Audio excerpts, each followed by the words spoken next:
j'aimerais vous poser une question. Qui sont les personnes qui étaient là il y a 3 ans, c'est ça? Oui. Pour voir le premier sketch d'Anne la Belge. Donc le fan club est bien présent. Qui était là l'année dernière pour voir son deuxième sketch? Ok, toujours les mêmes, super. Et du coup, qui vient découvrir pour la première fois Anne la Belge? Ah, une majorité.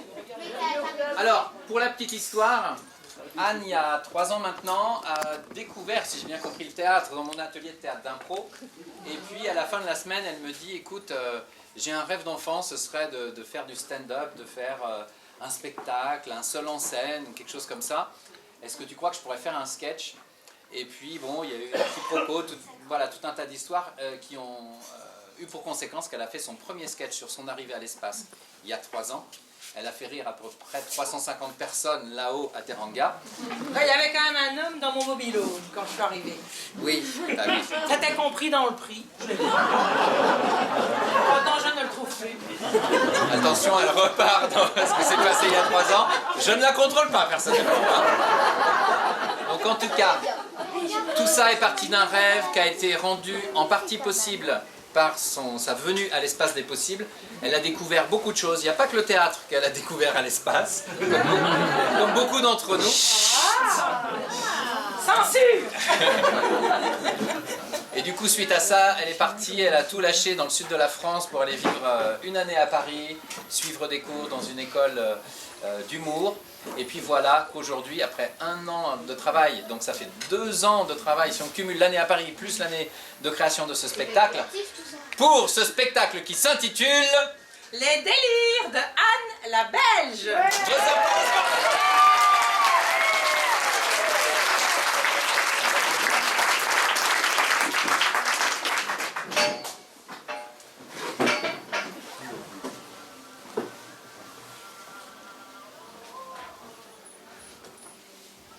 Je m'appelle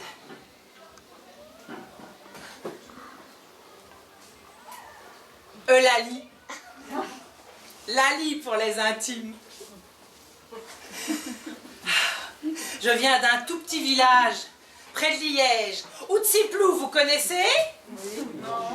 Non, bande d'ignorants. On est quand même 14 habitants. Enfin 13 maintenant. On a enterré notre curé la semaine dernière. Il est mort d'une overdose de confession. Faut dire qu'à Outsiplou, on n'est pas des enfants de cœur et on tient tous à aller au paradis. Et moi, la première, 50 ans de conneries, je l'ai bien chargé, le pauvre curé. Bref, un jour, il a craqué, il a avalé son chapelet, et il s'est pendu avec sa soutane, et on l'a mis en bière. Belge.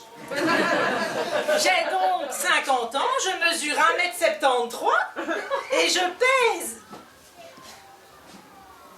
J'ai la mémoire qui flanche, je ne me souviens plus très bien. Bon, je ne vais pas vous dire mon poids, hein. Vous êtes censé me porter ce soir. Le public porte l'artiste. Hein? Et puis je ne sais pas mentir non plus. Je suis une femme très honnête, fière d'être encore vierge. Mon casier judiciaire est vierge.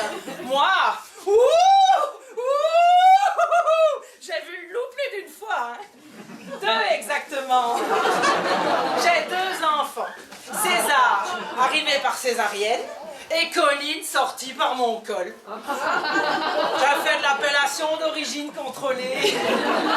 Comme pour les vins. Normal, j'ai fait mes enfants avec Ignace. Et Ignace est vigneron. Il n'a pas bien supporté la vie de famille à 4, Ignace. Notre histoire a capoté assez vite. Moi qui rêvais d'une famille modèle, comme dans la petite maison dans la prairie, j'ai vite déchanté.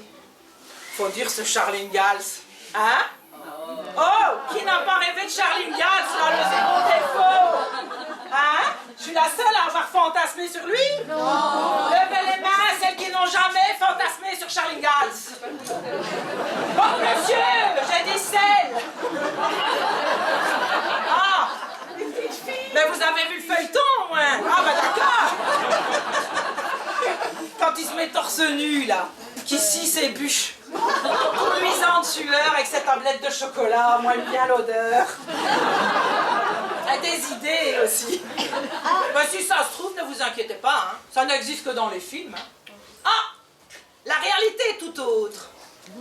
Charles Ingalls trompe Caroline Ingalls à la kermesse de Walnut Grove. Il se fait surprendre par sa fille Marie juste avant qu'elle devienne aveugle. Il rentre chez lui mort bourré. Il attrape Caroline. Il la frappe avec son violoncelle et il s'écroule sur son lit en rantant. Bon, j'avoue, ça n'allait pas fort bien dans ma vie pour imaginer des scénarios pareils. En fait, je pensais avoir trouvé un Charles Ingalls dans mon Ignace. Mais que nenni. Les seules bûches qu'Ignace a sciées, c'était au lit. Il ronflait à pierre fendre. Et Maastricht sur le gâteau, il était pessimiste. C'est-à-dire qu'il voyait toujours le verre à moitié vide. C'est embêtant, hein, quand on est vigneron. On fait une dégustation pour éviter de voir les verres vides. On passe son temps à les remplir. Hein, les clients venaient, ils buvaient. Ils buvaient, ils buvaient, ils buvaient. Ils ne savaient plus comment ils s'appelaient, ce qu'ils étaient venus faire. Ils repartaient sans rien acheter, mort bourrés. Le vin coulait à flot. Notre affaire coulait à pic. J'ai décidé de déserter le navire. Adieu, capitaine Ignace. Les femmes et les enfants d'abord. Je suis partie avec César et Colline avant qu'on boive tous la tasse. Par après, je reste un bon bout de temps toute seule hein, pour me remettre. Et un jour, j'ai une amie qui me vient et qui me dit « Inscris-toi sur jelabanane.com. C'est un site de rencontre comme ça. Tu rencontres des mecs comme ça. Ça ne loupe pas. » Je tombe sur Mathéus, un beau martiniquais, tout en membres, tout en muscles, je peux dire. Alors je peux pas bien voir son visage, il est flouté. Alors je m'inscris comme membre premium. Lui, il est membre magnum. Colossal, le gars. Ouh, je vais le découvrir morceau par morceau parce que mon écran d'ordinateur n'y suffit pas. Entre nous, c'est collé, PC, madoudou, yaka, tchatché. Et puis voilà qu'un jour, il me dit, quand je te regarde, la lie, elle s'allonge jusqu'au nombril. Qui? Que? Et puis mon franc est tombé, j'étais toute rouge derrière mon ordinateur. Et il est arrivé à Outsiplou, on était chaud comme des baraques à frites. Hein. Et il est venu montrer son nombril et tout ce qui suit. Alors un martiniquais dans le village, ça jase, hein, c'est du jamais vu. Ma voisine, Maryse Vandenbroek, elle fait sa jalouse. Elle tente tout pour le séduire. À l'époque, elle tient une boucherie. Tous les soirs, elle passe lui rapporter du boudin de Liège, avec un décolleté à faire pâlir un martiniquais. Faut dire qu'au niveau poitrine, elle envoie la Maryse. Son mari lui a offert des implants mammaires pour leurs 20 ans de mariage. Elle est passée du bonnet A au bonnet H. En une fois, dit. Ça, c'est pas fort malin, hein? Au début, elle n'était pas habituée, elle était déséquilibrée. En servant les clients, elle chutait tantôt dans le boudin noir, tantôt dans la salade de museau. C'était joli et original, hein? La boucherie du village transformée en musée d'art moderne. Du cubisme au surréalisme, parfois au fauvisme, en période de chasse. Qui a dit qu'on manquait de culture à Outsiplou? Bon, revenons à mon ukulélé, mon martiniquais. C'est lui qui cuisine à la maison. Ah, il cuisine fort bien. Par contre, il n'a aucun sens du détail. C'est-à-dire que si il fait marquer dans son livre de cuisine mettre un zeste de citron, il en presse une demi-douzaine. Alors, quand il s'agit de mettre du rhum, je vous laisse imaginer, au bout de 2 mois, toute la famille est accro au rhum. Les familles bien font de l'acrobranche, hein. Nous, non. Je dois nous inscrire en cure de désintoxication. Moi et les enfants. Oh, on n'est pas dans le même service, hein. Ils sont en alcoolologie pédiatrique. De retour à la maison, retour aux bonnes vieilles habitudes, vitelle, saucisses frites. Il n'y en a plus qu'un qui carbure au rhum. Et vous pensez que ça le ramollit quelque part? Que nenni, hein, cet homme-là! Il a un manche à balai en acier, trempé, c'est le cas de le dire, inusable, incassable. J'en peux plus d'ailleurs. Ah, il faut suivre, hein. Entre Ignace qui a sorti 2 fois son pinceau égale César et Colline, et les ardeurs tropicales de Mathéus, matin, midi et soir, j'en viens à rêver d'un simple baiser, suivi d'un bonne nuit chérie. Mais Mathéus, il n'embrasse jamais gratuitement, hein. Ah, non, non, non, non. Ça va, ma doudou? C'est le signal. Je vais y passer dans les 5 minutes. Je commence à vivre des choses étranges. Je ferme les yeux, je vois la chose. J'ouvre les yeux, je vois la chose. Je vois la chose quand je fais mon shopping, quand je parle avec la voisine, quand je cuisine, quand je mange. Je suis devenue complètement obsédée sexuelle.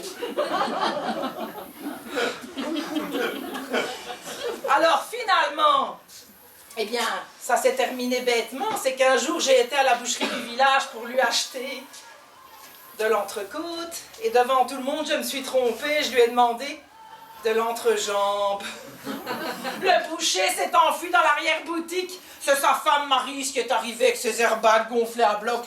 Tu lui as demandé quoi, mon homme? Tu peux répéter? J'étais rouge de honte. Je suis rentrée chez moi la queue entre les jambes. Enfin, façon de parler. J'ai décidé de rompre. On ne peut pas continuer d'accumuler des images à la queue leu-leu.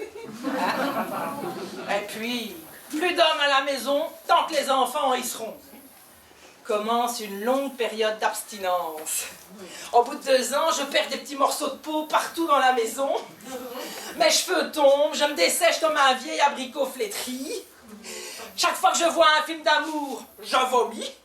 Et quand j'en vois qui s'embrassent dans la rue, j'ai envie de sortir ma bite et mon couteau pour leur arracher le cœur. Je suis une grande oubliée de l'amour.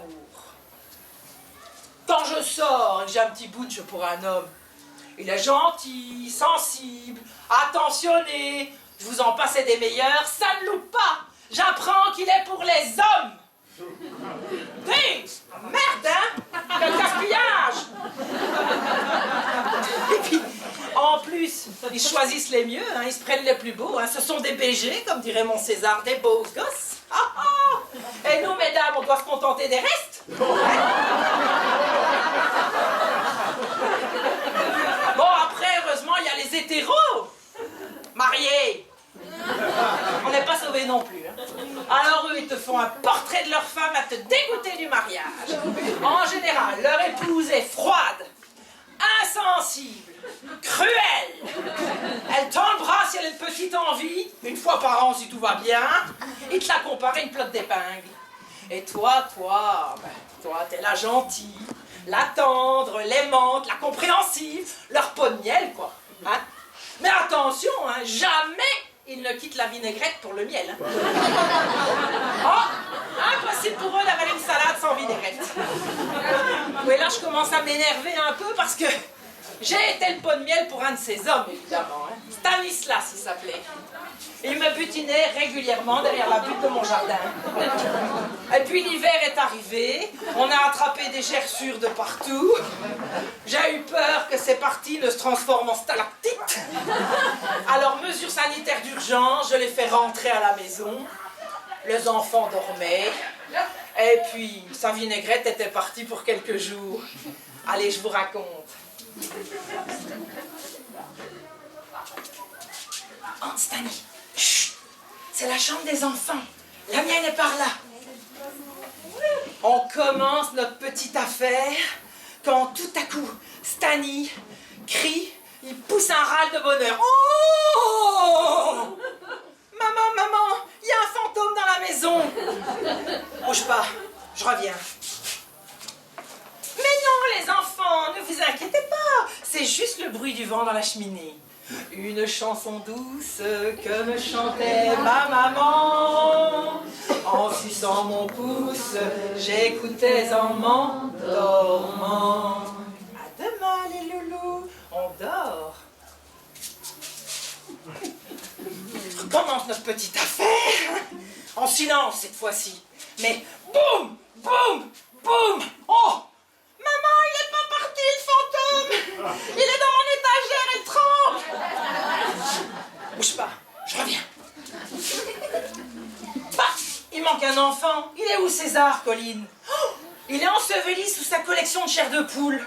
Une main s'agite entre garrot coup de griffe et le cri du vampire dans la nuit. Je tire, je tire, je tire. Mon fils émerge, à moitié assommé par le fantôme décapité et la maison de l'horreur. Comment tu veux bien dormir avec ça? Non, pas d'histoire les enfants ce soir. S'il vous plaît, maman est fatiguée. Bon, juste une alors. Colline, donne-moi tes livres. Un truc avec des princes et des princesses. Hein? Allez. Il était une fois un valeureux chevalier et une princesse qui s'aimaient passionnément. Ils se marièrent. Elles n'eurent pas d'enfants. Oh, le vénard! Comment ça, elle est courte? Oui, elle est courte, parce que la nuit va être longue. Maintenant, vous dormez.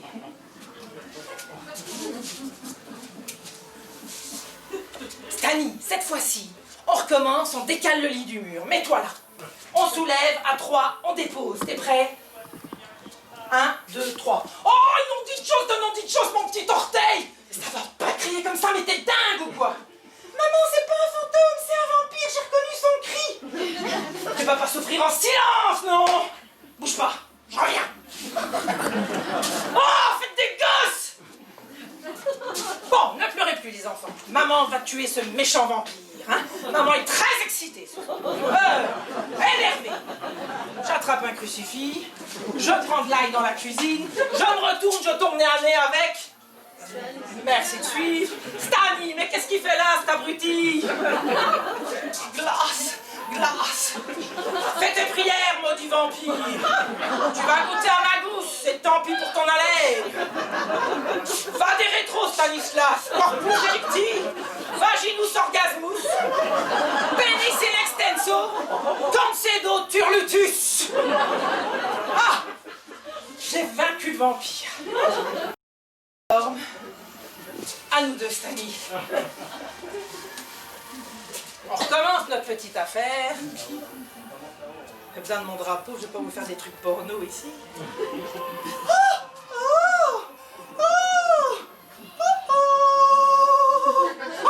La porte de la chambre s'ouvre brusquement.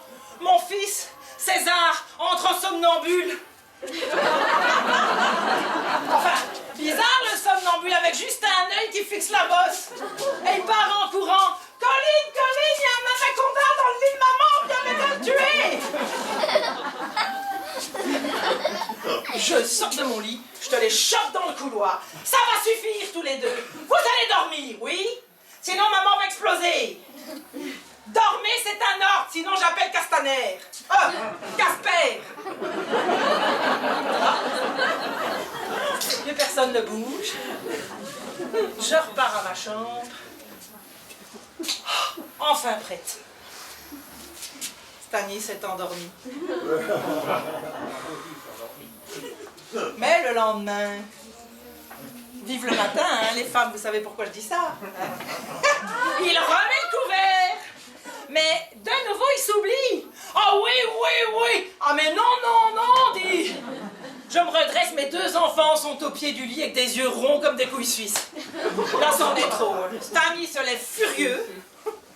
Il enfile son pantalon comme il peut parce qu'il est toujours très tendu. Et il nous quitte sans un regard. On entend un grand boum. Je dis aux enfants, il a dû tomber. Et là, mon César me dit, c'est normal, maman. J'ai mis du sel devant la porte d'entrée, j'ai fait une croix dedans, c'est pour empêcher les vampires d'entrer. Ça fait quoi? Sacré César, t'as pas un truc pour empêcher les hommes de sortir, non? On finit toute la matinée devant la télé, à regarder. Je vous le donne en 1000. Non, ah non, c'est fini celui-là. Bavard. C'est la chute pire. Hein. Je ne me suis jamais sentie aussi seule. Je n'ai plus jamais ramené d'homme à la maison. Ah non, non, non, non. Enfin, si.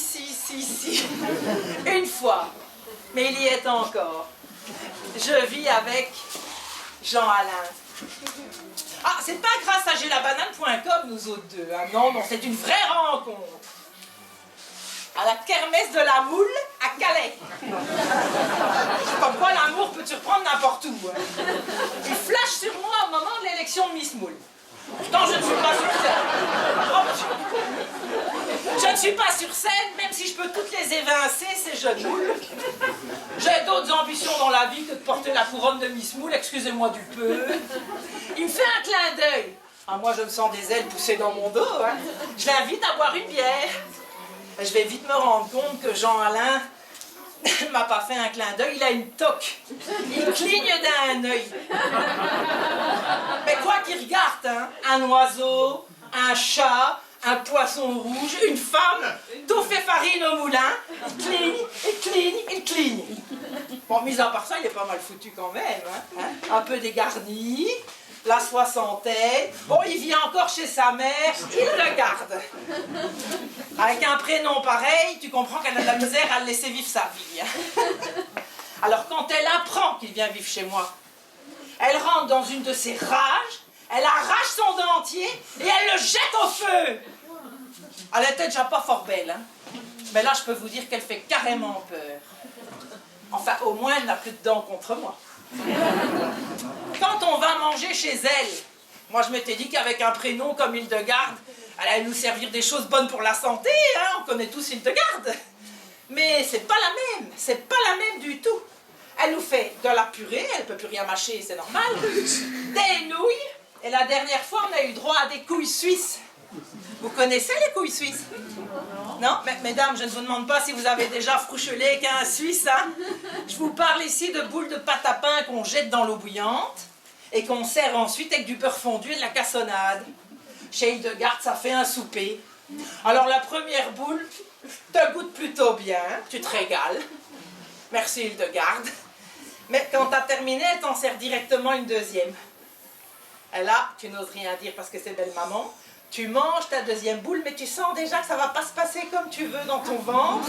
Alors tu déboutonnes discrètement ton pantalon sous la table, tu termines ta deuxième boule, et elle t'en met une troisième couille. Oh non, mais elle veut ma peau, celle-ci. Hein? Et elle profite que Jean-Alain soit parti à la toilette pour me servir une petite bière. Boira bien une petite bière, ma fille, pour les faire mieux glisser. Et là, je sens que c'est un piège. Mais je n'ose pas lui dire non, parce que c'est belle maman. Santé, belle maman. Erreur fatale, les amis. Ne jamais boire de bière sur des couilles suisses. La levure de la bière sulfurise avec la levure de la pâte. Ça met le feu à ton estomac. Ton ventre triple de volume. Tu ballonnes, tu ballonnes, tu ballonnes. Tu trébuches sur le chien d'Hildegarde. Tu tombes sur Jean-Alain qui sort de la toilette, te dit « Chérie, à la limaison, à la limaison !» Et une fois chez nous, pour enlever mes habits, je suis tellement boursouflée qu'il doit y aller au cutter. Et ensuite, je roule jusqu'à mon lit, et toute la nuit, je transpire et je prie Saint-Éole, patron de tous les vents, pour que mon estomac n'explose pas dans mon ventre comme la poche des eaux pour Colline. Je me suis vengée. La fois d'après, elle est venue manger à la maison. Vous savez ce que je lui ai préparé? Hein? Un peu d'imagination. Un cassoulet. Oh, ça l'aurait fait péter, c'était moi que je punissais. À faire péter Hildegarde, je lui ai servi des artichauts en feuilles. Ah, il fallait la voir s'énerver, elle les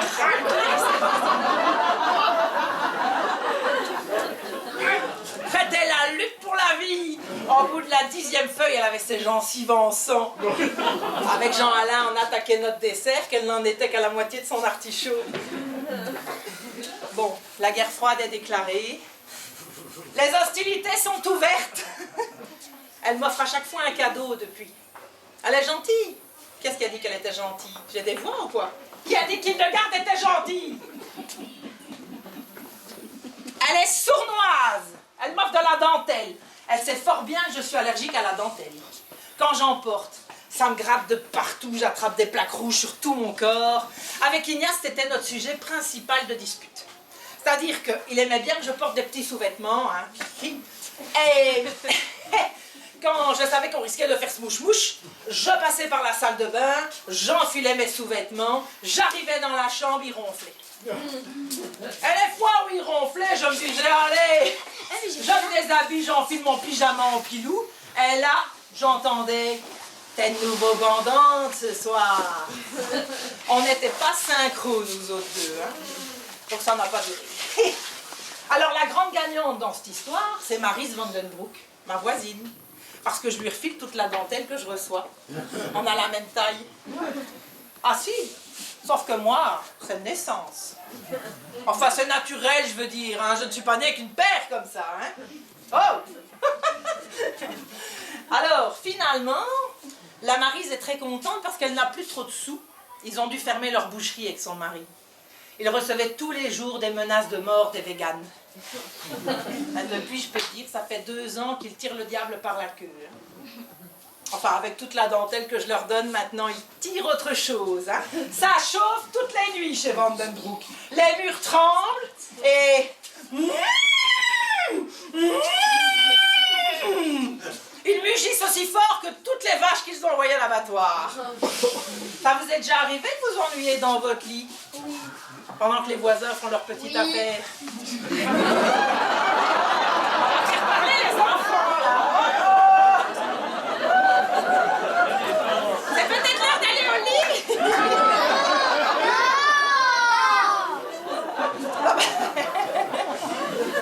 Vous ne dormez pas, hein? Vous comptez les coups. Le lendemain, vous êtes crevé, et tout ça pour 0 gramme de plaisir. Ah, moi, je deviens dépressive. Ah si, c'est... En fait, Jean-Alain le remarque assez vite, même s'il voit clair par intermittence. Il sauve mon moral, il m'offre sa paire de coq-toddy. Vous connaissez des coq-toddy? Non? C'est des bouchons pour les oreilles. En Belgique, on dit des coq-toddy parce que quand tu les as mis, tu n'entends plus grand-chose, alors ça fait coq-toddy. Vous en portez, non, ce soir? Vous me suivez? Oui. Parce que personne ne se demande pourquoi mon homme n'est pas plus chaud que ça avec les Vandenbroek comme voisin. Il a un souffle au cœur, mon Jean-Alain. Son docteur dit qu'on doit y aller mollo. Alors nous autres deux, on ne fait ça qu'une fois par semaine, sur le sofa du salon, entre le journal télévisé et les feux de l'amour. C'est très chronométré. Un peu trop à mon goût. Alors l'autre fois, il m'a pris un coup de folie. J'ai écrasé du Viagra dans son stoump. Un stoump, oh oui, je suis en France. Un stoump, c'est une purée de légumes. On m'avait dit sur secretfemme.com que si on en donne à son homme, ne vaut rien lui dire pour lui éviter du stress. J'ai pas été déçue du voyage. Mais ici, j'ai un grave souci. Yanis, tu es là? Ouais. J'ai besoin d'une chaise. J'ai oublié. Sinon, je peux pas vous mimer ce que Jean-Alain me fait 1 fois par semaine. Merci. Donc, qu'est-ce que je disais? Entre les feux Viagra. Merci, c'était juste pour voir si vous m'écoutiez. Alors, donc j'ai pas été déçue du voyage. Comme d'hab, on démarre au JT. On continue de consumer sur les feux de l'amour. On déborde même sur la course Liège-Bruxelles. Tout en faisant une fugue sur la télé. Hein. Il fait plus score avec le peloton qu'avec moi. Et tout d'un coup, il devient tout rouge. Il crie, vas-y, fonce, c'est la dernière ligne droite. Et d'un grand coup de pédale, il arrive à Bruxelles que je suis toujours à Liège.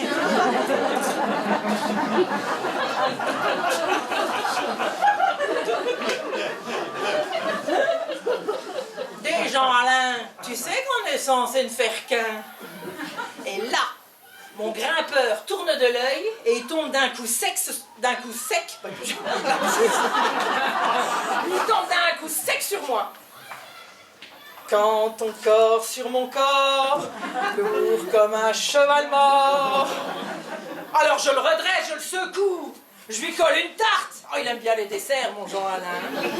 Il est plus habitué au Paris-Brest qu'au Liège-Bruxelles, à vrai dire. Rien à faire, il reste aux abonnés absents. Alors, Je sonne aux urgences. Allô? Venez vite. Mon homme, il vient de vivre un coït violent. Oui, avec des cyclistes.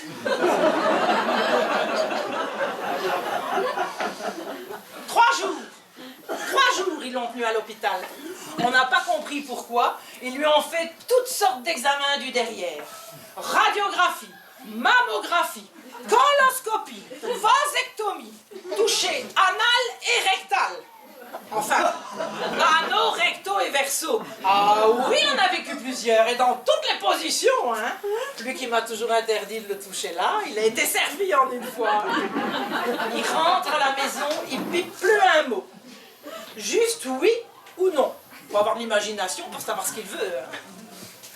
Il regarde la télé toute la journée, éteinte. Alors Colline lui met des DVD de babar, la mauvaise. Maman, trop chelou ton mec, il réagit à rien, c'est quand tu le rebranches. Je sais plus quoi faire.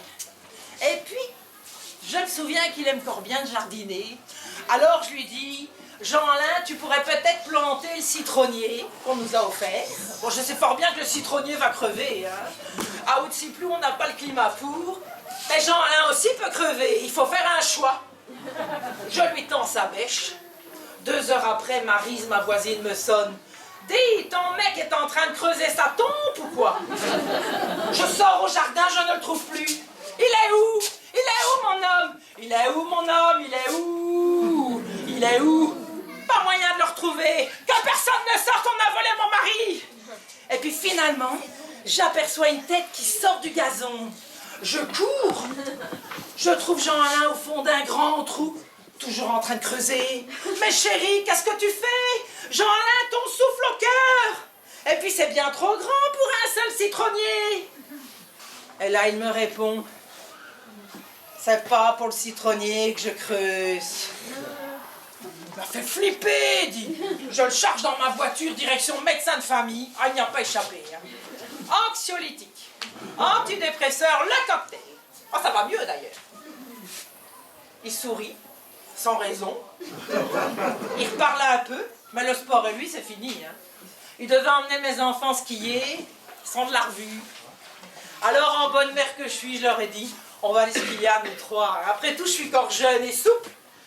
Facile le ski, il suffit de glisser. Si j'avais su dans quoi je m'engageais, le pire cauchemar de ma vie. D'abord, pour trouver une combi à ma taille. 5 magasins différents. Tu tombes toujours sur des vendeurs aussi rachitiques que désagréables. Ils te regardent avec un petit air de dire « C'est qui va skier? C'est pour vous, madame? Vous skiez? Oui, je skie. Et quoi, les femmes bien en chair sont interdites de ski? Mais comment qu'on fait pour arrêter de s'arrondir, nous autres? » Et finalement, il y a un petit gringalet, là, un peu plus anorexique que les autres, qui me dégote ma combi. Orange fluo. Je la prends, hein, c'est ça ou rien. Arrivé aux Deux Alpes, je la sors fièrement de mon sac, les enfants en crise. Colline, oh maman, tu vas faire tâche dans cette combi, tu peux pas porter ça. Et César, maman, sérieux, si tu portes ça, je suis au bout de ma vie. What the fuck, quoi. Moi aussi, je peux parler à dos. La vie de ma mère. Ça vous est déjà arrivé de vous sentir si peu de choses aux yeux de vos enfants? Oh oui. Hein? Oui? C'est terrible, hein? On les a aimés, choyés, langés. Moi, je les ai désintoxiqués aussi. Renignés pour une couleur de combi. Je l'enfile aux yeux de tous, peu importe, sur le parking. Alors, comme je suis pudique, je me dépêche de la fermer. Ça ne loupe pas, je pince mon double menton. On file les bottines, là, les trucs hyper lourds. Je gagne 300 kilos à chaque pied. Quand je suis lesté au sol, ce n'est plus moi qui décide de la direction, ce sont mes chaussures. Courir, c'est mission impossible, c'était dans une autre vie. Je ne rattraperai pas mes ados, hein, ils sont bien trop contents d'avoir largué Casimir. Voici venu le temps des rires et des chants, dans l'île aux enfants, c'est tous les jours le printemps. Ah, ils m'attendent au télésiège. Normal, c'est moi qui ai les forfaits.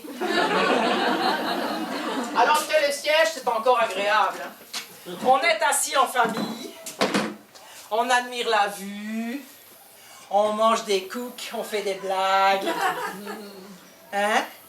À l'arrivée, il dit qu'elle stresse. Les enfants se lèvent comme des fleurs.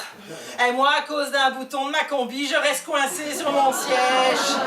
Et je repars toute seule dans l'autre sens. Les enfants crient « Saute, maman !» C'est trop haut, pas folle la guerre.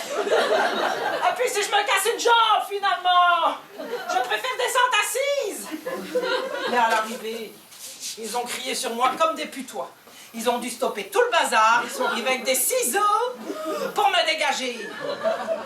Comme quand le docteur a coupé le cordon ombilical de Colline. Terminé le télésiège. Je me rabats sur le tire-fesse. Ou plutôt, c'est le tire-fesse qui se rabat sur moi. Il faut être attentif, ces trucs-là, ça t'arrive en pleine tronche à une vitesse. Alors, c'est parti, hein. Hop. Qui a inventé ce truc-là? Un sadique, non? Ce machin-là n'a qu'un seul but, hein, te faire tomber. Hein. Alors t'en vois qui slaloment, font du mari, ils textotent sur leur GSM. C'est quoi un GSM? Un portable, excuse-moi, je parle belge ce soir. Il y a quelqu'un pour traduire? T'as tout faire, moi, ici. Bref, tromponne, à la pêche. Tendu, très tendu. J'en viens à penser à la zigounette de Jean-Alain. Foutu tire-fesse, ça te malmène le corps et le moral. J'ai tout qui coule. Les yeux, mon nez, ma bouche. Le reste, je dis pas. Question existentielle, comment est-ce qu'on fait pour se moucher quand on n'a pas de main? Il faut en lâcher une. Je lâche une main. Oui, des mesquilles se croisent. Paf, je tombe. Ah, je remporte des traces pour éviter les péchés suivants. Je me retrouve dans le sac poudreuse. Alors à la guerre comme à la guerre, moi je suis une battante, je suis une guerrière. Je fais pour me relever. Rien ne répond à l'appel. Je ne sens plus rien, ni mes jambes, ni mes skis. Je vais mourir ici congelée. Et puis finalement, mes enfants me repèrent assez vite parce que Colline avait raison, je fais tache dans la neige. Il n'y a pas 36 000 Casimir échoués. Ils me redressent, ils me rechaussent, ils me secouent la neige et nous voilà repartis. La famille gagnante. Pas pour longtemps. J'attrape envie de faire pipi. Je me planque derrière des sapins. Je me déshabille tout en haut, vive les joies de la combi. Je me mets à croupette sur mes skis. Soulagée, je commence ma petite commission. Quand tout à coup, je me sens glisser.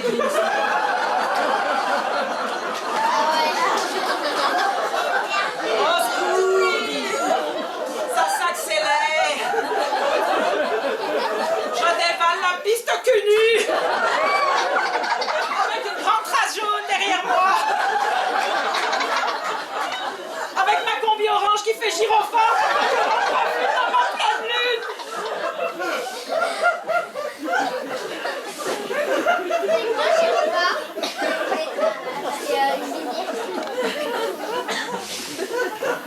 Les enfants m'ont interdit de ski. J'ai fait ma malheureuse, mais au final, quel soulagement. Je reste auprès de Jean-Alain. Le réconfort sans effort, c'est bien aussi. Il a un souffle au cœur. J'ai eu un souffle au derrière. On est bien assortis, nous autres deux. Hein. Et puis on va pas en faire tout un soufflet au fromage. Ah, excusez-moi, je vibre. Ah, c'est mon fils. Pardon, hein, mais pour une fois qu'il m'appelle, je vais pas louper le coche. Je mets mes oreilles. Allô?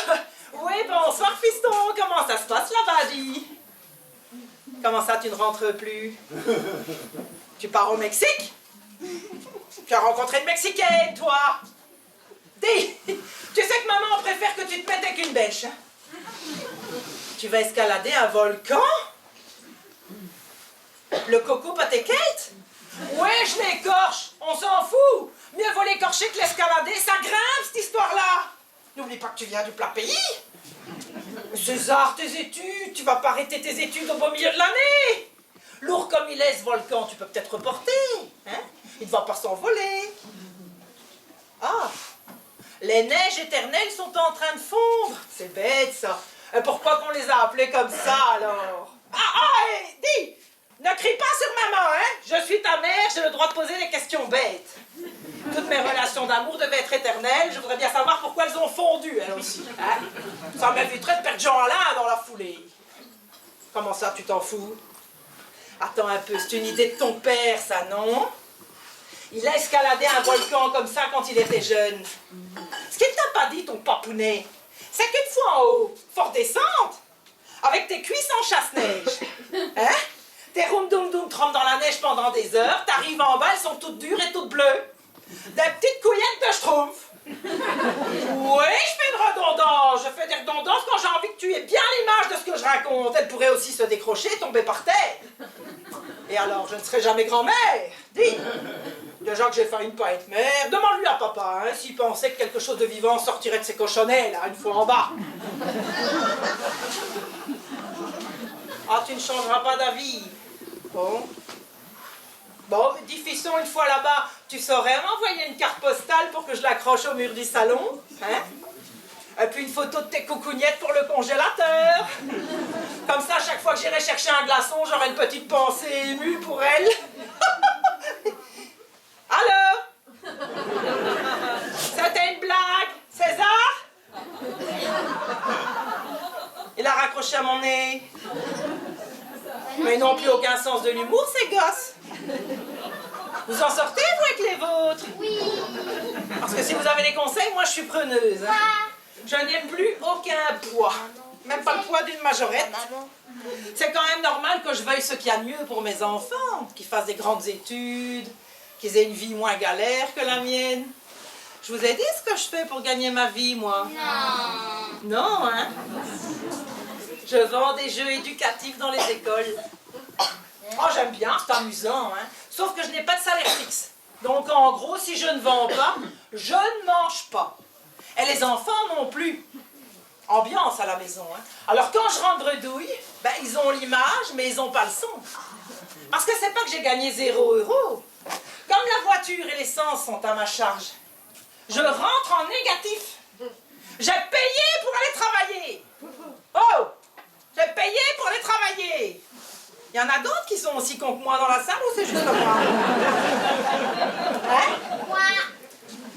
Plus tard, il fera marquer sur ma pierre tombale si J. Eulalie, épuisée par la vie, morte sans un radis. Heureusement que Jean-Alain est là, hein, pour mettre du sel sur les frites. Oh, lui, c'est tout confort. Il est fonctionnaire de l'éducation nationale. Il y en a dans la salle ce soir. Des fonctionnaires de l'éducation nationale. N'ayez pas peur. On ne va pas vous jeter de petits cailloux. Eulalie est là pour vous donner le moral. Parce qu'on sait que vous avez dur, hein, le bruit, le manque de respect des élèves, le manque de respect des parents, les heures en plus des heures. Mais j'ai une bonne nouvelle pour vous, hein. Qu'il pleuve, qu'il neige ou qu'il vente, votre salaire tombe tous les mois. Comme Jean-Alain. Elle ne peut pas comprendre mon stress. Hein. Pour lui, ce sont les profs qui ont des vies de fous. Oui, mais à choisir, j'opte pour une vie de fou avec salaire fixe. Hein. Une vie de fou sans fixe, ça achève de te rendre plus fou que fou. On parle plus de tout ça tous les deux, on disputerait. Et j'aime pas trop de disputer. La plus grosse dispute de ma vie, c'est avec Ignace, à l'accouchement de Colline. Le gynécologue nous prévient que le bébé est déjà fort gros, que ce serait bien de provoquer. Oh, moi, je suis d'accord, hein, c'est quand même moi qui vais le sortir. Mais Ignace n'en démord pas. Il veut respecter les astres. 5,4 kg le bébé. Il a tout défoncé sur son passage. Mes poilus, mon Vénus, mon Vagilus, mon utérus. Et même mon anus. Qui dit plus?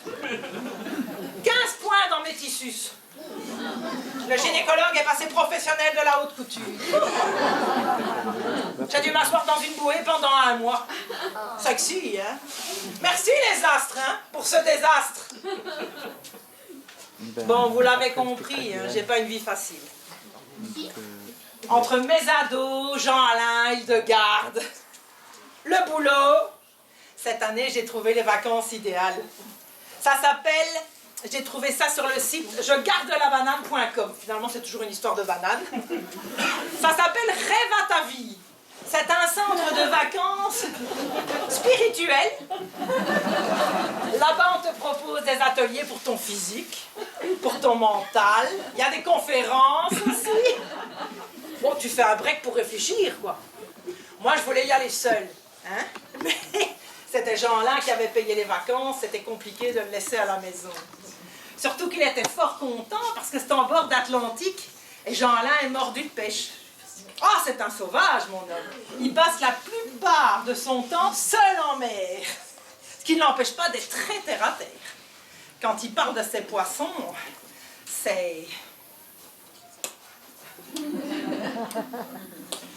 frétillant. Enfin, moi, si tu es distraite une phrase ou deux, tu continues de comprendre l'idée générale. Alors, on parle poisson, on mange poisson. Il empêche tant et tellement qu'on en distribue à tout le camping. Personne ne veut se souvenir qu'ils contiennent du plastique. Quand on était petit, on nous disait « Mange ton poisson, c'est du phosphore ». Et maintenant, « Laisse ton poisson, c'est du plastique ». Et puis si tu peux éviter l'eau du robinet, la bière, pire, pour une Belge, je dis « Oh, il y a du plastique de partout ». Cesse de respirer aussi. Il y a du plastique dans l'air, on respire de travers. La faute à qui cette galère? Ta vie tu peux plus la faire. T'avales 5 grammes de plastique, pépère. 5 grammes par semaine. C'est l'équivalent de votre carte de crédit. Moi j'allais en vacances pour avoir le moral. On nous a dit ça dans une conférence. On serait fait de chair, d'os et de plastique. Eh bien, moi, j'en ai fait des cauchemars, tellement j'ai attrapé peur. En fait, j'étais à cette conférence et on me disait « Eulalie, vous êtes sceptique? Rentrez chez vous. Faites un petit test. Tenez votre doigt 10 secondes dans la flamme d'une bougie et vous verrez. » Non, mais il n'y a qu'un rêve à ta vie qu'on peut avoir des plans pareils. Hein. Et puis moi je suis douillette, dans la vie comme dans mes cauchemars. Alors j'ai demandé à Jean-Alain s'il pouvait me prêter un doigt. Chouchou, tu peux me prêter un doigt s'il te plaît? Bon, du Jean-Alain, je ne te demande pas ta main, juste un doigt. Merci chérie. Ah, Alali, ça chauffe. Alali, ça fait mal. Alali, stop! Ils avaient raison, son doigt a fondu. Oh, Jean-Alain était fâché, il a voulu m'attraper. J'ai essayé de le rassurer, Jean-Alain. Il te reste 9 doigts. On n'est pas sur un doigt quand on en a 10 quand même. Dis, tu n'es pas pianiste professionnel ou champion du monde aux osselets. Tu es prof et tu pêches. Ta vie va continuer comme avant. Nerveux il était. Il m'a poussé sur la chaise en plastique restée au soleil. Brûlante la chaise. Oh! Oh! Mon derrière s'est soudé. Mon derrière s'est soudé à la chaise. Il a polymérisé. Oh! Pas moyen de me désolidariser de cette chaise. Je me suis dit, je vais rester assise pour le reste de ma vie.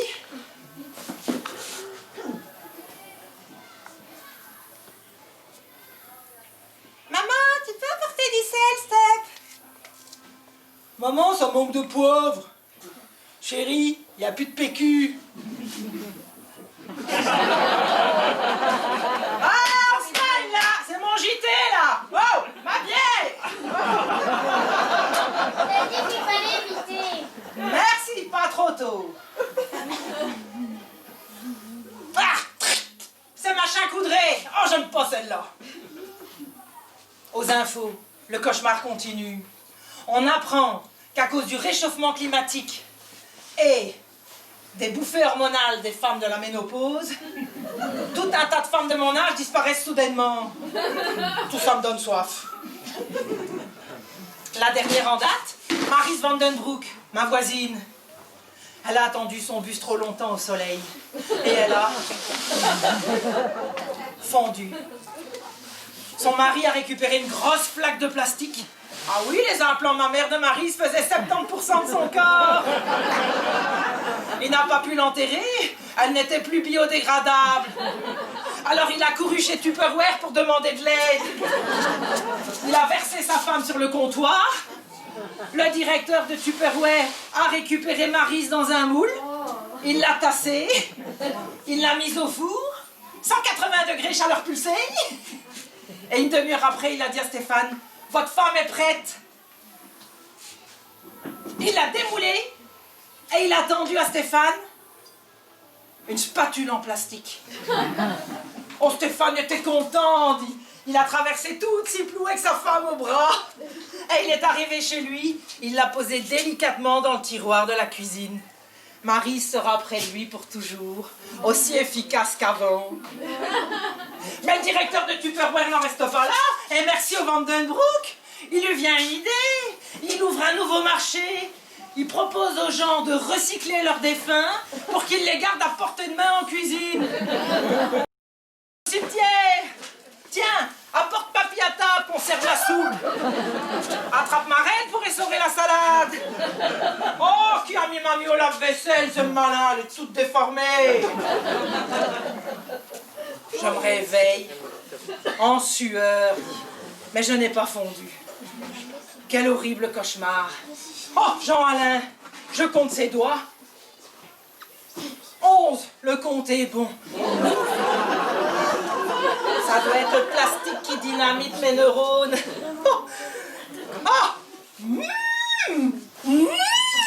Les voisins, ils sont en pleine santé.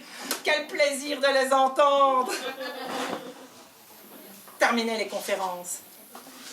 Je choisis d'aller dans l'atelier de CNV. Pour sauver mon moral. Ouais, CNV.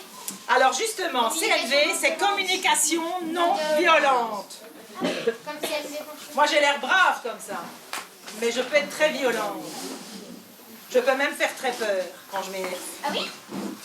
Et quand Ignace a loupé l'accouchement de sa fille, je peux te dire qu'il a eu droit à mon regard de guerrière.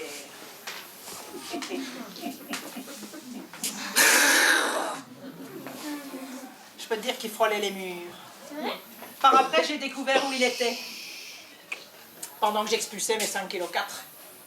Dans les bras d'une autre. Estelle, une majorette professionnelle. Estelle pour la bagatelle. En toute mince, évidemment. Hein, une petite blondinette, hyper maquillée. Et alors, elle avait des longs ongles comme ça. La fille tout peinturlurée. Tu te demandes ce qu'elle peut encore faire avec ses 10 doigts. Hein. Elle peut plus taper à la machine, enfin à l'ordinateur. Elle peut plus faire de vaisselle. Elle peut même plus gratter dans son nez, danger de mort. Et en plus, pas fut-fut la nana. Hein. Ah non, ça, mais enfin peut-être qu'il faut pas avoir inventé l'eau tiède pour balancer des bâtons en l'air. Moi je peux le faire aussi. Fallait rattraper, c'est autre chose. Mais aussi bien ce qu'elle soit, elle m'a fait cornu. Oui, à Haute-Ciplou, on dit cornu pour cocu, c'est plus romantique. Donc quand j'ai appris ça, j'ai attrapé le Ignace et je lui ai collé la BQRS. C'est quoi? Ah, j'ai abrégé comme les Français. BQRS, baffe qui rend sourd. Ah, c'est en France que j'ai appris à abréger. Quand plus personne ne te comprend, tu te sens vraiment intelligent. Bref, je me rends à cet atelier de CNV. C'est sous une yourte, là, hein.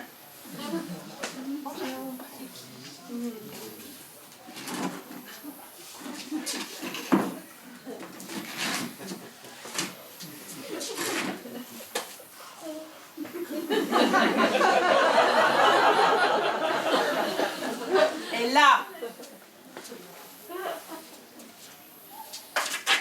bonjour et bienvenue dans mon atelier de CNV.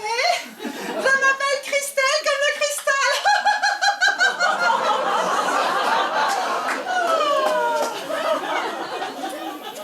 Pour ce premier atelier, nous allons apprendre à identifier nos émotions. Il faut savoir que dans notre ventre, nous avons des petits tiroirs qui correspondent à des petits besoins. Je ne sais pas ce que j'ai que le mot petit. centre du cercle pour expérimenter, se rappeler une expérience douloureuse et ouvrir ces petits tiroirs pour identifier ses besoins. À volonté? Oui? Non? Peut-être? Demain? Ce sera trop tard! Allez, on n'est plus victime de sa vie, on est acteur! Oui! Oh, Jupiter et Platon sont alignés, on peut être audacieux, c'est même conseillé! Non? Ah? Oui? Vous?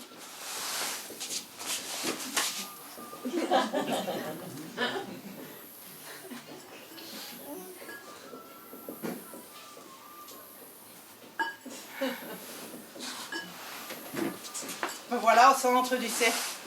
Bien sûr, j'ai pas dû aller chercher bien loin une expérience qui m'a fait mal. Bah, Ignace et sa majorette. Hein. Donc la prof t'explique que quand ton mec t'annonce « Ma chérie, je suis désolée, mais je t'ai trompée », tu ne frappes pas, tu ne cries pas, tu ne jures pas. Tu dis le plus calmement possible ce que ça te fait à toi perso.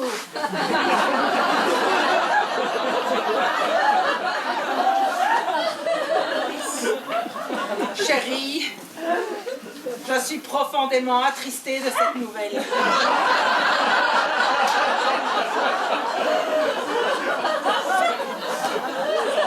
Et puis comme tu as différents tiroirs dans ton ventre, tu vas aller les ouvrir. C'était où et quand? Besoin de repérage dans l'espace? Impossible. C'était avec qui? Curiosité. Tu t'es protégé? Besoin de survie? C'était comment? Mieux qu'avec moi?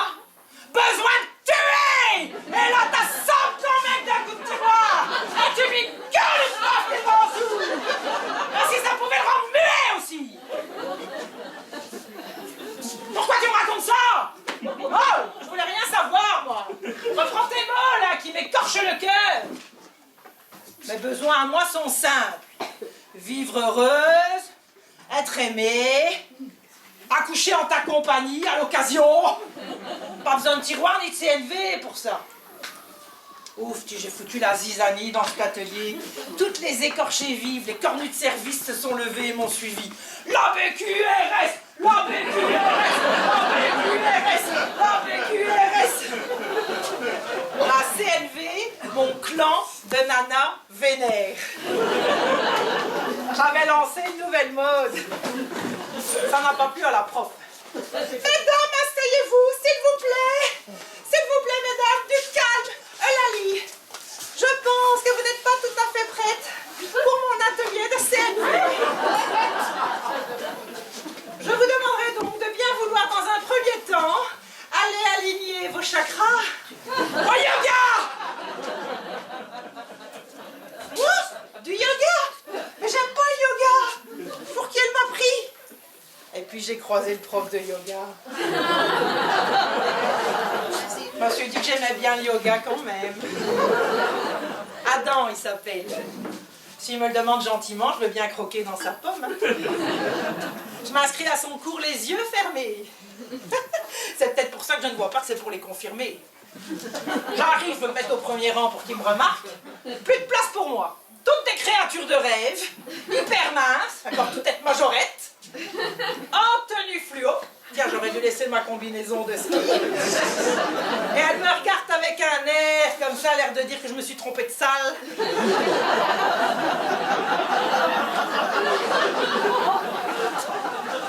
Évidemment, je suis la seule sans coussin. Hein.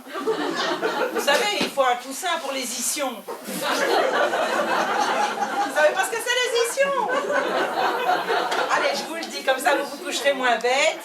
Les issions, c'est un mot élégant en yoga pour parler des os du cul. Ni plus ni moins. Alors, les consignes du cours sont strictes. Le silence, c'est un yoga méditatif. Tout bruit peut perturber les autres. On commence fort. Notre bel Adam nous demande de faire passer notre main gauche sous notre cuisse gauche pour attraper notre cheville droite. Notre bras droit doit contourner le genou droit pour venir se glisser sous la cuisse gauche, qui elle doit être superposée sur la cuisse droite. Vous suivez? Au passage, on ramène les deux genoux sous le menton. Et ainsi calé, on bascule l'ensemble du corps sur la gauche.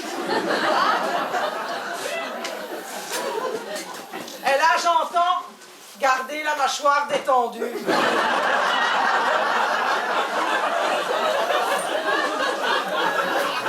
C'est une blague ou quoi? Il n'y a plus rien de détendu chez moi. Ah, je me sens comme un string, étiré au maximum, prêt à casser au moindre paix de travers. En cas d'inconfort, vous pouvez quitter la position. Ouf, sauvé. Alors, faut que je reparte de la fin. Qu'est-ce que j'ai fait en dernier? Je ne sais plus. Je ne sais pas réfléchir tout emmêlé. Alors, j'utilise la seule partie de mon corps encore mobile, mes doigts. Je fais un signe à ma voisine de gauche. Puis à celle de droite. Rien, elles ne me calculent pas. Elles sont chacune branchées dans leur corps. Je vais crever ici bêtement sur cette... sans un bruit. Et là, il arrive, dit, mon bel Adam. La livre, elle donne un coup de main. Quelle question! Je suis tout emberlificotée. Adam, si tu pouvais avoir la gentillesse de me déplier en partant au binôme. Trop fort, ce prof. Il tire sur la bonne ficelle, ça me démêle. Oh, je suis rassurée. Tout fonctionne. J'ai tout récupéré, mes fonctions vitales. Sauf que... je fais 5 cm de plus de partout. Ça ne sont pas des blagues. Hein. Au soir même, avec Jean-Alain, on a constaté que mes pieds dépassaient de ça du lit. Et bien sûr, on a discuté. Alali, chérie, tu pourrais enlever tes pieds glacés de mon corps. Mais à quoi ça sert d'avoir un mec dit? J'étais encore mieux célibataire avec ma bouillotte aux grains de cerise. Hein? Elle faisait le boulot sans rechigner, sans ronfler, sans cligner. Bon, là, je suis méchante. Bref, je prends la décision d'arrêter le yoga. Je suis quand même dans cet espace pour grandir dans ma tête et pas dans mon corps. Hein. Déjà que je fais une tête de plus que Jean-Alain. Je vous l'ai dit, non? Il est plus petit que moi. Oh, il s'en plaint pas, hein, sauf quand on danse des slows. Il a la tête coincée entre mes seins. Il est d'accord avec tout ce que je demande. Chouchou, dis-moi qu'on mangera plus jamais de couilles suisses. Chouchou, dis-moi qu'on n'ira plus jamais chez ta mère le dimanche. S'il rechigne un peu, je serre un peu plus. Je m'arrête quand il est bleu. C'est beau l'amour. Ce rêve bleu, je n'y crois pas, c'est merveilleux. Allez, attention, je vous l'ai envoyé, c'est pas un cadeau. J'arrête les ateliers. Je suis quand même en vacances. Et là, je fais un peu ma crise d'adolescence. Je sors toutes les nuits et je rencontre des gourous. Des petits gourous spirituels. Et ce sont eux qui m'initient à la petite cigarette spirituelle.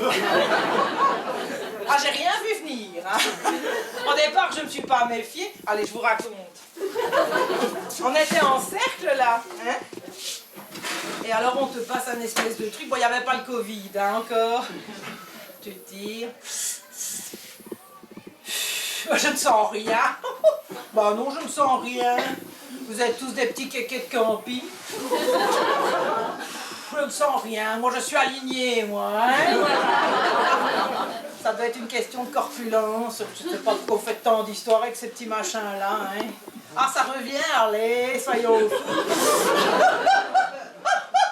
Je le sens toujours, hein.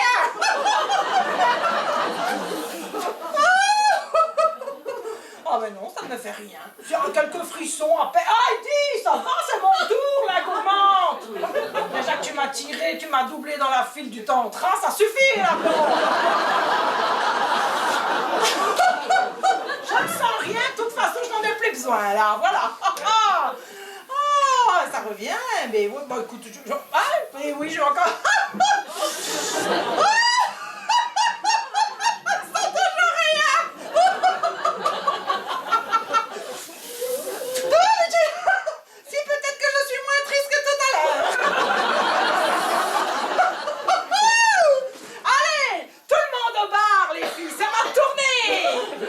On sort, plus moyen de tourner à gauche. C'est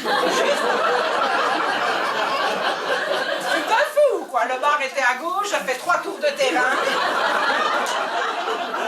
J'étais plus du tout alignée. Je me suis dit, je vais appeler Catherine avec son pendule.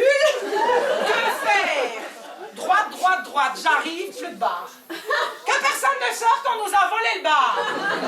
Je continue, ça dure, hein, 1 heure comme ça, j'étais crevée, déshydratée. Ah, on nous a rendu le bar, là je rentre. Patron, c'est ma tournée des spiritueux pour tout le monde. Après tout, on est en vacances, spirituel. Et on danse, et vas-y, et oui, j'ai le sens du rythme, je sais, mes parents m'ont conçu sur un orchestre. Et on a fait les fous, et on chante, et on danse, ils ont mis du brel en plus. Ouh, je me sentais tout à fait belge, et tout à coup, la soirée se calme un peu, et on me parle de chakras. Vous connaissez? C'est des points d'énergie dans le corps, on en a 7. On est tous égaux en chakra. L'idiot du village, les Vandenbroek, Jean-Alain, Hildegarde, Ignace, oui lui aussi. Le clochard au même billet, ils ont tous 7 chakras. Allez, je vous les situe rapidement, juste pour vous prouver qu'on peut apprendre des choses en fumant des cigarettes spirituelles. Le premier, c'est le chakra de base. Bien au chaud entre anus et partie végétale.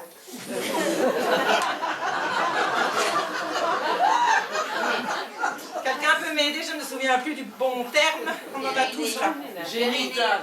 Génital, merci. Merci madame, vous aurez droit à une bière après le spectacle. Le second, c'est la vitalité juste sous le nombril, le désir d'aller de l'avant. Le troisième, c'est le plexus solaire. Il contient la peur et les colères. Il est en haut de l'estomac. Le quatrième, le cœur, amour et confiance. Le cinquième, la gorge, communication et capacité à guider les autres. Le sixième, c'est le troisième œil, l'intuition. C'est grâce à celui-là qu'on sait si on est cornu. Le septième, c'est le chakra couronne, celui qui nous relie au ciel, qui fait qu'on est divin ou pas. Hein? Bon, parenthèse faite. Si vous couchez moins bête ce soir, je vous ai appris des trucs. Donc, je sors de ce bar, je vous laisse imaginer dans quel état. Mais j'arrivais à la droite, ce coup-ci. On rencontre Pieter Gerda, des Hollandais. Et ils veulent absolument nous faire goûter à des petits cakes de chez eux, des cakes intergalactiques. Ces petits amuse-gueules m'ont mis en appétit. Je suis gourmande et curieuse, j'en avale 2 d'un coup. Ouh! Je m'envole 2 fois plus vite que les autres dans la galaxie. Je suis légère, légère. J'ai perdu ma gravité. Je saute d'une étoile sur l'autre. J'embrasse Vénus. Je séduis la Lune. J'ignore la colère de Jupiter. Un coup de barre, Mars. Et je repars. Le lendemain, c'est pas Jupiter qui me réveille, mais Jean-Alain qui me secoue au lit. Et ça va durer longtemps ton manège! Et il part en claquant la porte. J'ai mal de tête, il a raison de parler de manège, ça tourne. Alors je masse mon crâne. Et la horreur. Je touche mon chakra-gorge. Il est remonté à la racine de mes cheveux. J'attrape une nausée. J'ai juste le temps d'arriver à la toilette pour vomir. Mon plexus solaire, tout chaud et tout fumant. Oui, dis, j'ai une intuition entre mes jambes. Mon troisième œil vient de tomber entre mon sexe et mon anus. Je fais pour calmer les battements de cœur. C'est pas mon cœur que je touche. Je suis en connexion avec mon périnée. Je veux appeler Jean-Alain. À l'aide!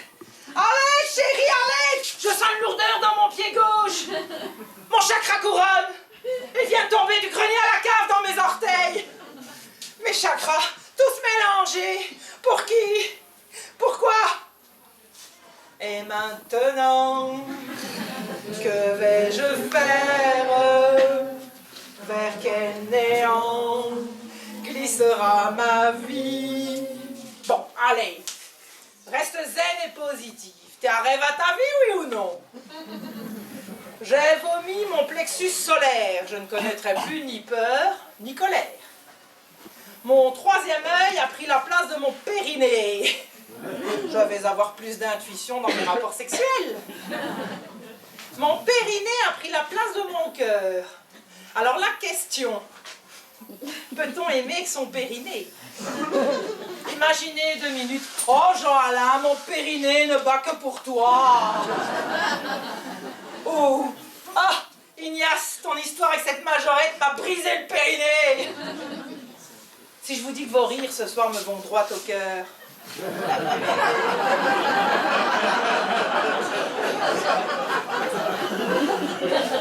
Alors? Quelle partie pensez-vous toucher? Oh! On ne passe pas là, zone sensible. Monsieur, ça suffit, oui? Vous, peu importe le nom, vous y allez, hein? Quand je vous rappelle que vous êtes accompagné avec madame Filou. Bref, je rentre dans mon village avec mes chakras sans dessus-dessous. Dans un premier temps, c'est formidable.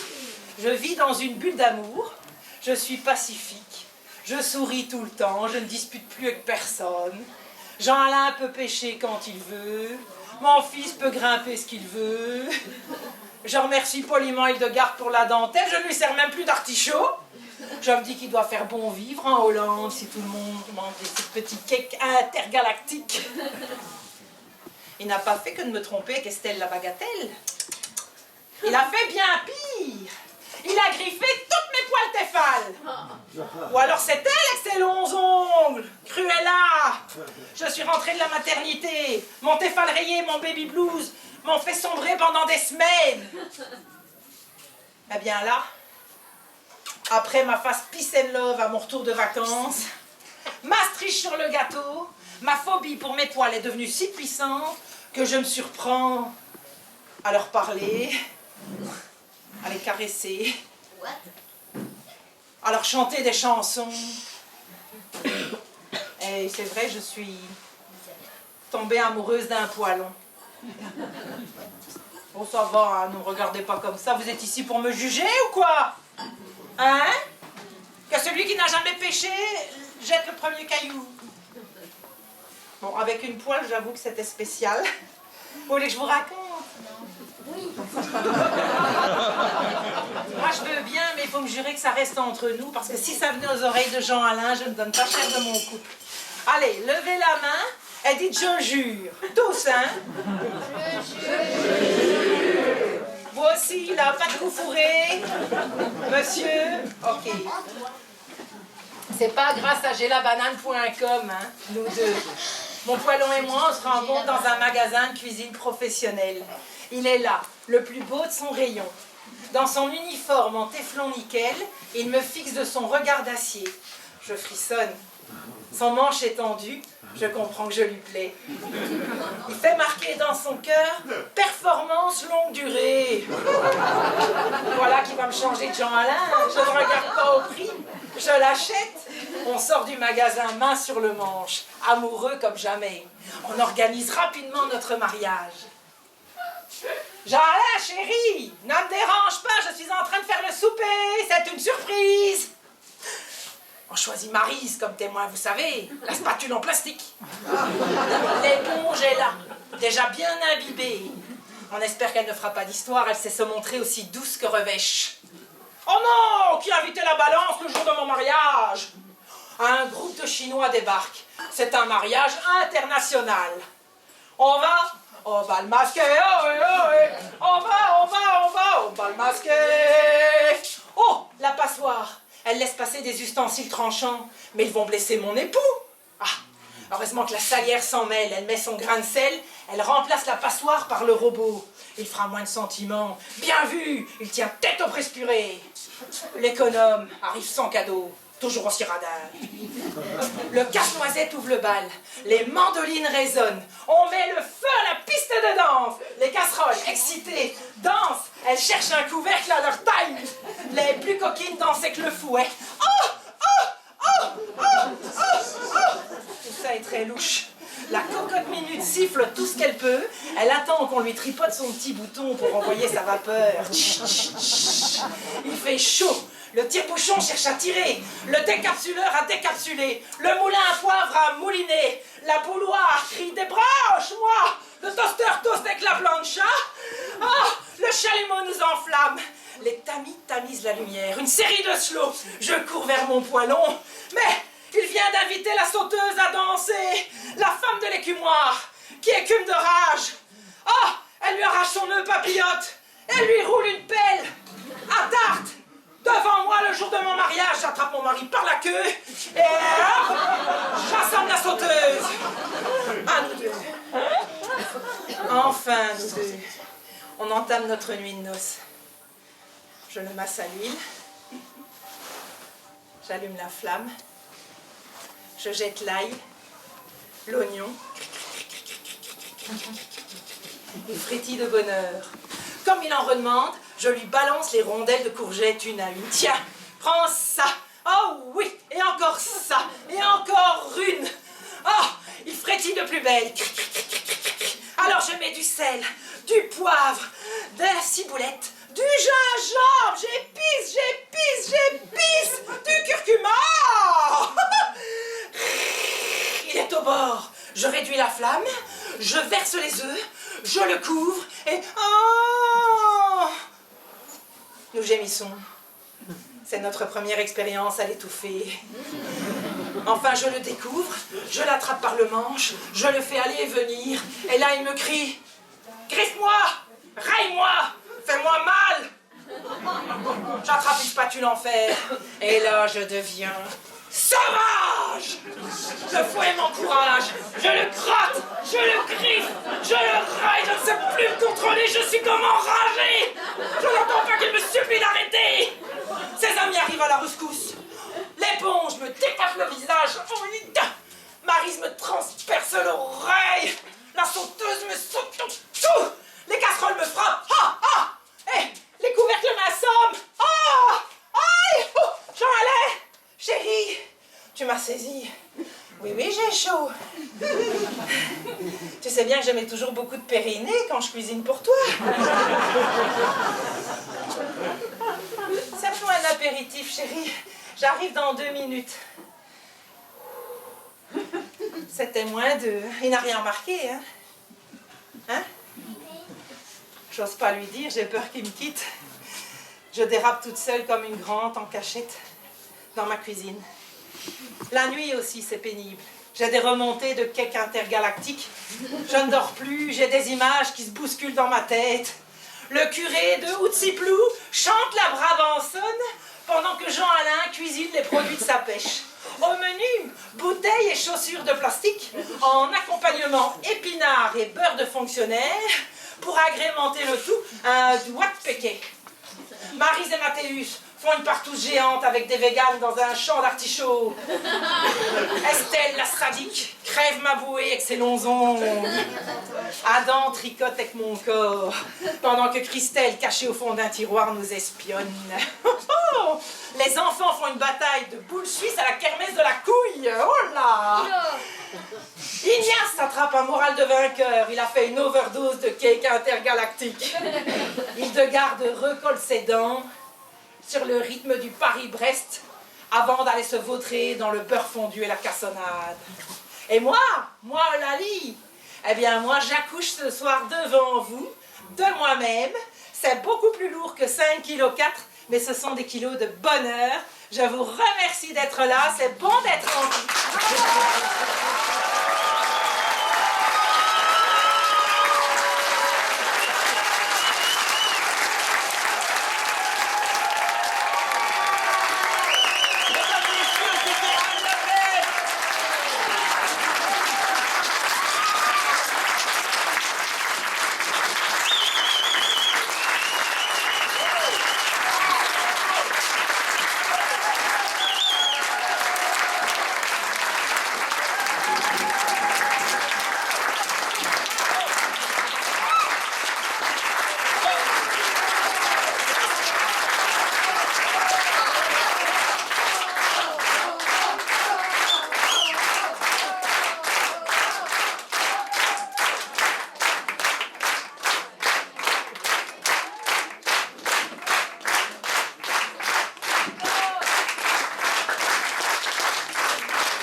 de mon périnée.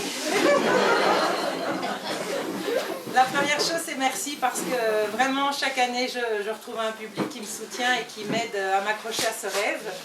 Et vraiment, c'est chouette de pouvoir tester avec vous et ça me met en confiance en fait. Donc un grand merci d'être venus ce soir, tous. Et la deuxième chose, c'est que j'aimerais vraiment beaucoup pouvoir jouer un peu partout en France.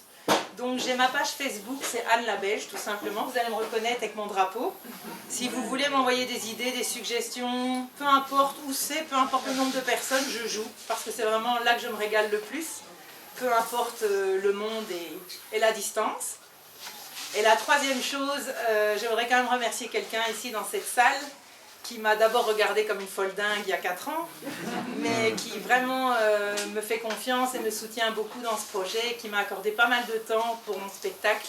J'aimerais que vous applaudissiez quelqu'un de très talentueux, c'est Yanis Camus. Bravo.